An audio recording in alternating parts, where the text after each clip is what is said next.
देशातील सर्वात लांब सागरी सेतूचं आज उद्घाटन होणार आहे। शिवडी नावाशिवा अटल सेतूचं लोकार्पण सुद्धा होणार आहे।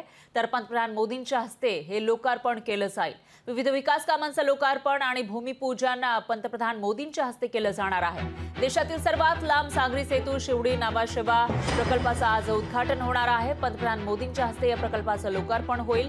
तर शिवडी नावाशिवा अटल सेतूमुळे मुंबई आणि नवी मुंबई या शहरातील प्रवासाचं अंतर कमी होणार आहे। मुंबईहून पुणे, कोकण तसंच पश्चिम महाराष्ट्राच्या दिशेने वाहनांसाठी वेगवान पर्याय उपलब्ध होईल। सोबतच मुंबईतील विविध विकास कामांचं उद्घाटन आणि भूमिपूजन सुद्धा केलं जाणार आहे।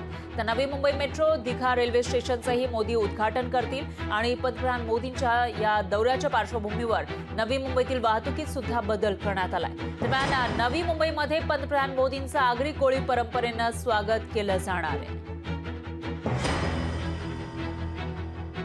देशाचे पंतप्रधान नरेंद्र मोदी हे आज नवी मुंबई त्याचबरोबर नाशिक दौऱ्यावर आहेत। नाशिकमध्ये सुद्धा तयारी करण्यात आली आहे। तर इकडे नवी मुंबईमध्ये सुद्धा तयारी करण्यात आलेली आहे। पोलिसांचा बंदोबस्त दिसतोय। शिवडी नावाशिवा सागरी सेतूचं पंतप्रधान मोदींच्या हस्ते उद्घाटन केलं जाणार आहे।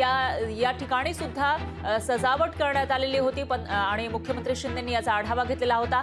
आज हा पूल सगळ्यांच्या सेवेसाठी दाखल होणार आहे।